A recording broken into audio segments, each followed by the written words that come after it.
पंढरीनाथ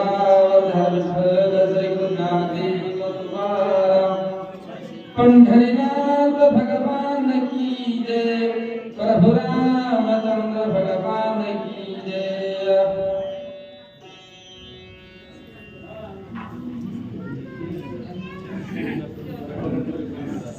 श्री गणेशाय नमः, श्री सद्गुरु रामचंद्राय नमो नमः। नळनील जांबवंत जुलपती मरतील समस्ता, एवढा साधेल कार्यार्थ जरी हनुमंत मारिला। ओम नमो ज्ञात्या वेद प्रतिपाद्या जय जय संसवेद्या अर्थरूपा देवा तुझी गणेश सकलार्थमती प्रकाश मने निवृत्तीदास अवतारी तुझी प्राप्त प्रसंगी गौरी पुत्र गणेशाला वंदन करून, कौशल्य पुत्र प्रभू रामचंद्राला वंदन करून, अंजनी पुत्र हनुमंताला वंदन करून, तसेच या ठिकाणी बसलेल्या सर्व राम भक्तांच्या चरणी नतमस्तक होऊन कथेला सुरुवात। कथेच्या अनुसंधानापूर्वी एक अर्ध्या मिनिटाचा परिहार, तो परिहार देणं योग्य आहे म्हणून देतोय बरं। आपल्या संपूर्ण महाराष्ट्र भावार्थ रामायण प्रेमी हा ग्रुप चालवण्याची बुद्धी मला भगवंताने दिली आणि त्या माध्यमातून बघता बघता हा ग्रुप या ठिकाणी उभा राहिला।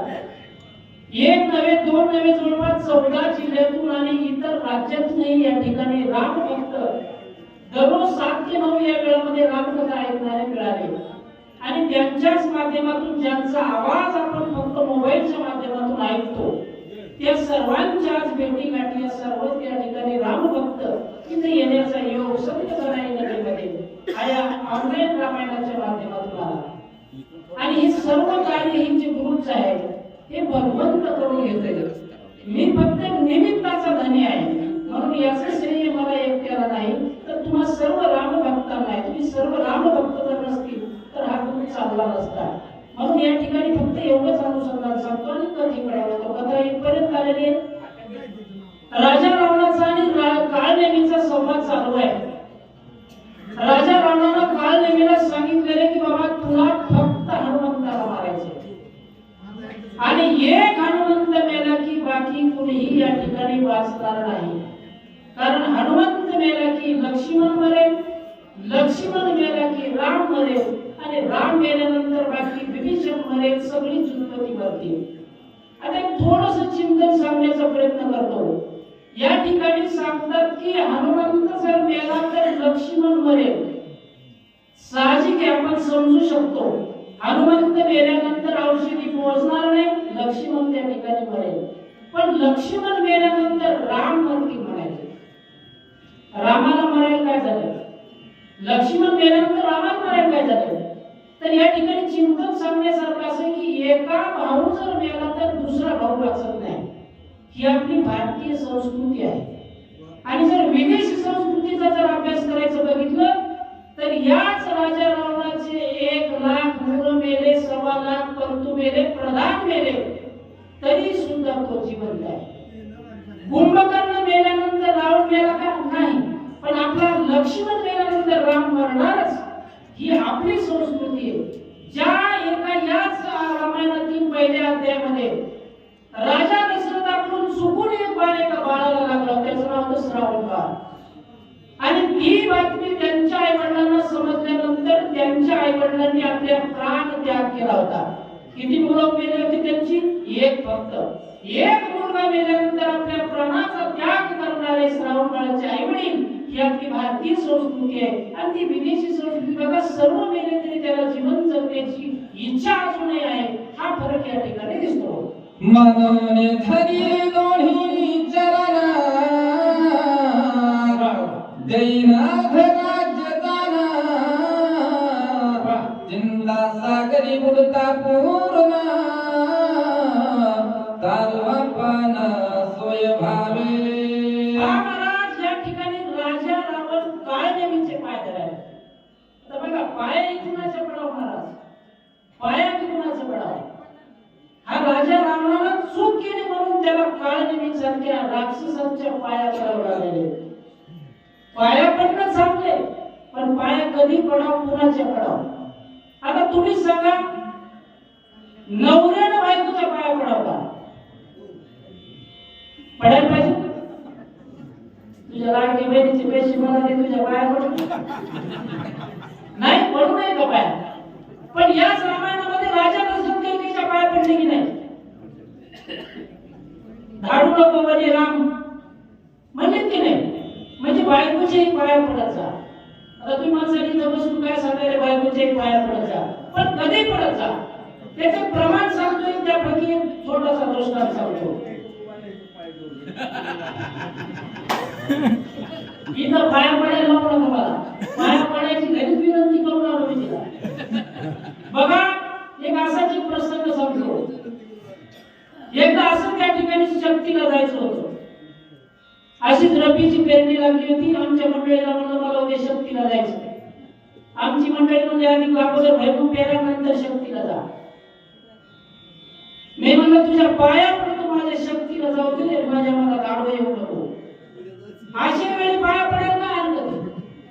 जर त्यासाठी प्रमाण आहे, देव जोडले तरी करावा आदर. जर तुम्ही देवासाठी जर जात असाल तर घरी पाया पडायला काय हरकत नाही. पण तुम्ही जर म्हणत असाल की पाया पडतो मला लाडक्या बहिणीचे पैसे दे, तर ते चुकीचं आहे. मला या ठिकाणी राजा रावण काय नेहमीचा पाया पडायला, तुला अर्ध राज्य देतो पण माझे एक काम कर, हनुमंताला मार. राजा रावण बोलतो मागाग्राणी भागी बहुता पडे चरणावरी मागुता. मत होत से प्राणंदावस्था जीवदाता तू होई. पुन्हा राजा रावण पाय पडायला, रे गाणीने माझी ही विनंती तुला ऐकावं लागणार आहे. तुला हनुमंताला त्या ठिकाणी मारावंच लागणार आहे. पुन्हा पुन्हा राजा रावण पाय पडायला अजून काय करतो? ऐसे ऐकताची उत्तर दचकला राक्षसी हृदय खोचिला दुर्धारा कपट प्रकार फलानो है. अरे बाप रे, म्हणजे राजा रावण म्हणला तर मला काय सांगायला, कपट कर म्हणायला. आणि कपट करणं चांगलं नाही. बघा राक्षसांना सुद्धा समजलं. राजा रावणाला तसं सांगितल्यानंतर काळनेमी दचकला, म्हणला अरे बाप रे, मला हा कपट कर म्हणायला, आणि कपट करणं चांगलं नाही. आता कपट केल्यानंतर काय काय होते त्याच्या अनुभव सांगते. कपट करिता हिरण्यकश्यपू खंड विखंड केले वपू. तेथे आमचा कोण प्रतापू रुद्ररूप जिंकावया. कपट करणं चांगलं नाही. आणि कपट केल्यानंतर काय तर थोडे थोडे एक एक दृष्टांत एका मिनिटात घेऊन चालणार आहे. भक्त प्रल्हादासाठी त्याच्या वडिलांनी कपट केलं. नरसिंहाच्या अवताराला खंड विखंड होऊन मरावं लागलं, म्हणून कपट करणं चांगलं नाही. कळले मी म्हणतो दुसरा दृष्टांत. कपट साधिले अमरेंद्रे भागी व्यापिले शरीरे. कपट साधिले चंद्रे क्षयलोक थोरा व्यापिला. महाराज या ठिकाणी कपट चंद्रानं गुरुच्या पत्नीशी छळलं, त्याला सुद्धा काळा डाग लागला. बघा माणसाचं आचरण असं असावं की माणसाच्या मनाला डाग लागू नये. महाराज माणसाच्या अंतःकरणाला कोणते डाग लागला नाही पाहिजे असं चिंतायला पाहिजे माणसाला. इथे चंद्रानं कपट केलं, त्याला डाग लागला.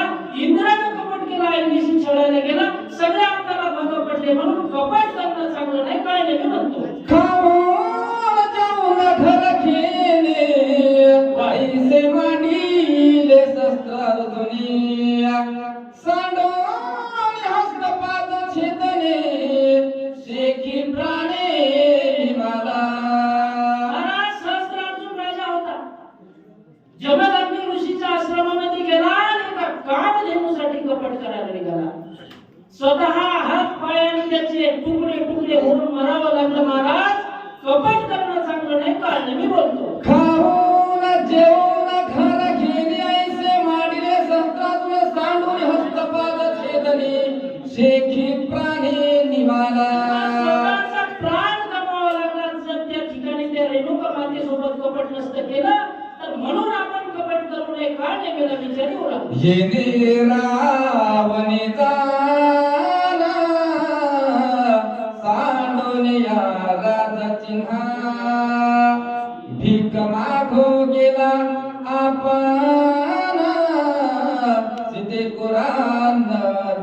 माते जाऊद्यामध्ये दुसऱ्याचं कपट काय सांगा, या राजा रावणानं कपट केलं मला.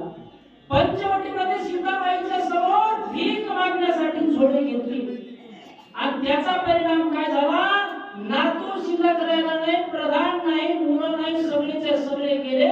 म्हणून कपट करणं चांगलं नाही, कळलं मी. माता मने जियेसी भोगू पाहे दियेसी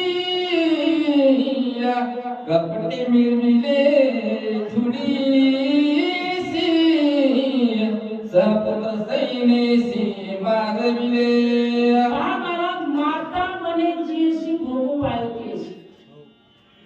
राजा रावणानं ज्या सीता मातेला माता म्हणून भीक मागितली, त्याच सीता मातेला पत्नी करायला निघाला राजा रावण. बघा, एक छोटासा दृष्टांत सांगतो, फक्त पटला तर तुम्ही घ्या. प्रभू रामचंद्राच्या शेवटच्या बाणानं राजा रावण मेला. राजा रावण मेल्यानंतर रावणाची ज्येष्ठ पत्नी असणारी मंदोदरी त्या रणांगणावर आली आणि रणांगणावर आल्यानंतर म्हणली, बिभीषणाला विचारू लागली, माझ्या नवऱ्याला मारणारा कोण आहे? बिभीषणानं सांगितलं, ते त्या कोपऱ्यात बसलेला राम आहे, त्या रामानं तुझ्या नवऱ्याला मारलं. मंदोदरी रामाकडे येऊ लागली. दिवस माळवायला चाललेला होता. रामाकडे जात असताना मंदोदरीची सावली रामाच्या समोर समोर दिसू लागली. रामाने ती सावली ओळखली, म्हणली ही सावली गड्याची नाही, बाईची. पटकन राम पाठीमागे फिरले आणि सांगितले, कोण येऊ माय तिकडं? काय म्हणले, कोण येऊ माय तिकडं? त्याच्यानंतर मंदोदरीने सांगितलं, म्हणले रामा, मी म्हणले राजा रावणाची ज्येष्ठ पत्नी मंदोदरी तुझ्याकडेच आले होते. काय काम होतं? म्हणजे मला विचारायचं होतं की अशी कोणती शक्ती माझ्या नवऱ्यामध्ये नाही ज्यामुळे माझ्या नवऱ्याला मरावं लागलं, आणि अशी कोणती शक्ती तुझ्यामध्ये जास्त आहे ज्यामुळे तुला विजय मिळाला, हे बघण्यासाठी आले होते ना. आणि आता बघितलं आणि आता चाललं. रामाने बघितलं म्हणजे काय बघितलं? म्हणजे ज्या राजा रावणानं तुझी पत्नी उचलून नेली, त्या राजा रावणाची ज्येष्ठ पत्नी तुझ्या समोर आल्यानंतर सुद्धा तिचा तुला माय दिसली. आणि हाच फरक आहे, म्हणजे तुला जो जय मिळाला, तुला माय दिसली म्हणून तुला जय मिळाला. अशा प्रकारची त्या ठिकाणी सांगू. इतराची कथा कायसी कपटे नागिले देवासी ईश्वरात सांडोनी मानसी सोय भिकेसी लागला.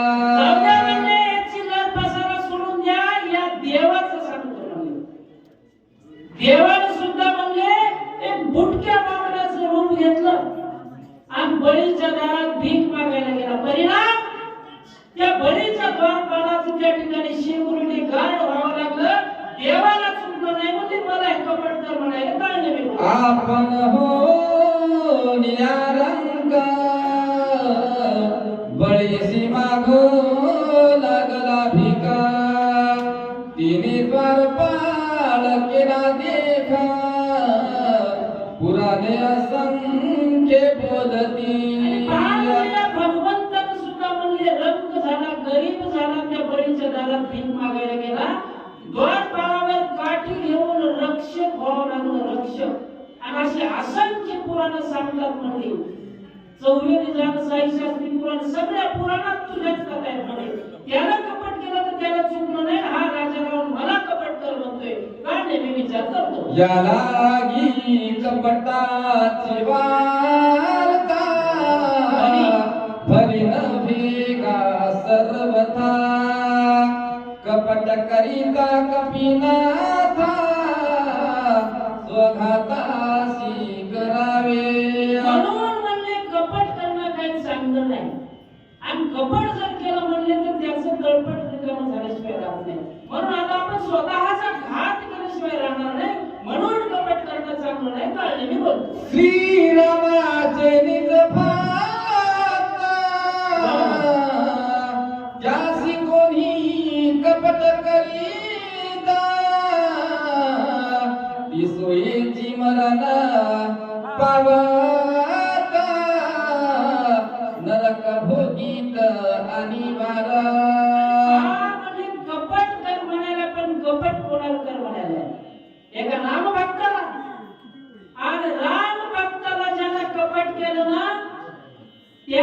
देव दिवा काय नीट दाखवत होते ना. म्हणून रान भक्ताला कपट जाऊ नका. आणि हा राजा राम मला रान भक्ताला कपट करायचं सांगतो का नेहमी बोलतो. हनुमान श्रीराम किंकारा श्रीराम भजनी अति तत्परा त्यासी कपट करी जोनारा त्याचे शरीरा वाचना. आणि बघा हनुमान कसा आहे तर त्या ठिकाणी अहोरात्र आणि अखंड रामनाम स्मरण करणार आहे. आणि त्याच्याशी जर कपट केलं तर म्हणजे तो माणूस वाचत नाही. या ठिकाणी नामबाबा सांगतात त्याचे शरीर वाचना. आता शरीर वाचना म्हटल्यानंतर दोन भाग निघतात महाराज. एका रामाच्या भक्ताच्या हाताने जर मेलं तर त्याचं शरीर वाचत नाही. म्हणजे त्याला पुन्हा नाही येणे जाणे, पुन्हा शरीर देणे घेणे नाही, पुन्हा जन्म नाही मरण नाही. या ठिकाणी नामबाबा सांगतात शरीर वाचन. ऐसे जाण तुम्ही आपला सोये सांगत से रावणा कपिसी जे विघ्न करना ते मजसी मरणा ओढवले. पहा महाराज, आता या ठिकाणी तो सांगतो की मला कपट करायला सांगितलं, परंतु माझं मात्र आता मरण ओढवलेलं आहे. माझी पाया कुणाली आपल्या भाषेत. आता हे मला कपट कर म्हणाले म्हणजे माझी पाया कुणाली, माझी पायरी भरली असं काळलेलं त्या ठिकाणी समजलं.